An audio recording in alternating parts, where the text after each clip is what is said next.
안녕하세요. 농지오케이 윤세입니다.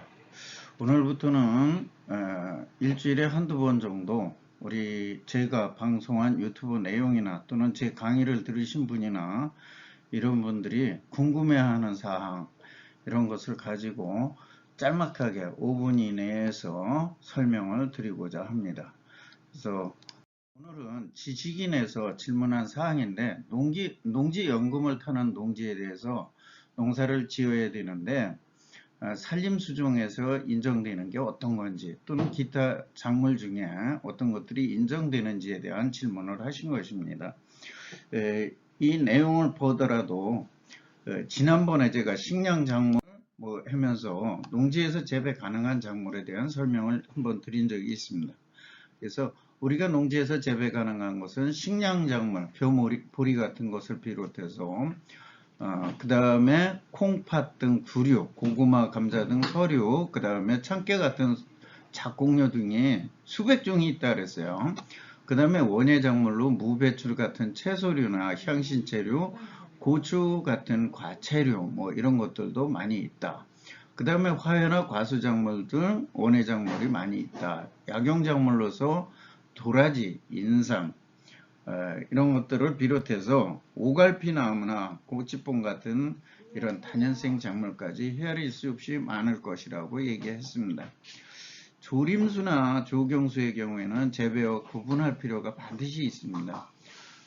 조림이나 관상용은 농지에서 안 되고 그 다음에 어린 묘목은 재배로 판단할 수가 있을 것이라고 보여집니다. 질문하신 내용을 가지고 잠깐 보자면은 바로 이런 것입니다. 이렇게 조림을 해서 큰 성목으로 되은 것은 농지에서는 안 된다. 그러나 이 앞에 거 마냥 이렇게 조그맣게 어린 묘목일 때는 농지에서 재배로 볼 수 있다. 그런 얘기입니다. 그래서 이 조림용은 조림이냐 아니냐로 구분을 하셔라. 이 질문하신 내용을 가지고 답변 내용을 간단하게 다시 정리하자면 조림용 저거는 묘목은 가능하지만 조림은 안 된다는 거 다시 말씀드리고 관상수 역시 성목은 안 된다 이런 겁니다.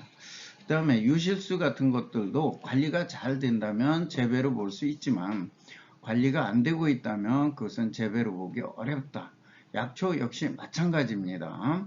그래서 결론적으로 묘목은 재배라고 볼 수 있으나 유실수나 약초 작물도 다년생 작물도 관리가 잘 되고 있고 이렇다면 재배로 볼 수가 있다. 그러나 관리가 제대로 안 되고 있는 것은 휴경지로 조치가 될 수 있습니다. 그러니까 그런 것들은 좀 주의를 하셔야 되겠다.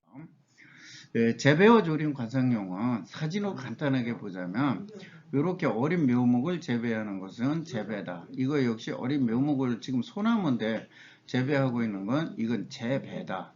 이건 잔디예요. 지금 잔디를 심어서 이렇게 하는 것은 재배다. 근데 여기 뭐냐 이렇게 잔디밭을 꾸미고 이 사이에다가 관상수를 심어 놓고 이렇게 되어 있는 것 이렇게 되어 있는 것은 그러니까 여기에 집이 있고 이렇게 되어 있는 것은 이건 정원이에요. 관상이 아니라. 그 다음에 잔디 같은 것은 한 2년에 한 번씩 이거 보통 재배를 해서 출하를 하는데 그냥 한 번 심어놓고 평생 출하하실 적이 없어. 그러면 그거 역시 재배가 아니다 이런 얘기예요. 그 다음에 관상수 역시 크게 키워놓고 관상용으로 보는 것은 정원이지 그것이 관상은 아니다 이런 얘기입니다. 다시 이제 이거를 종합해서 다시 정리해 보겠습니다. 농지는 농작물이나 단연성 작물을 재배해야 합니다. 이게 재배인지 아닌지는 작물 하나하나만으로는 판단할 수가 없다. 그것이 제대로 가꿔지고 관리되고 있는지, 그 다음에 수확을 해서 수익을 내고 있는지 이런 사항들을 종합적으로 판단할 사안이지 개개인에 따라 재배냐 아니냐는 주관적인 판단일 수도 있고 유실수나 약용작물은 대체적으로 재배라 볼 수 있습니다. 그러나 조림수나 관상수는 묘목 상태라면 재배, 성목 상태라면 상품으로 보아 재배가 아니라고 보아야 할 것입니다. 그래서 이 하나하나가 재배냐 아니냐는 좀 더 누구나 판단할 수 있고 누구나 알 수 있는 그러한 것으로 보아야 할 것이다. 그런 얘기입니다. 오늘은 조림수나 관상수가 농작물이냐 아니냐, 재배냐 아니냐에 대한 거 간단하게 알아봤습니다.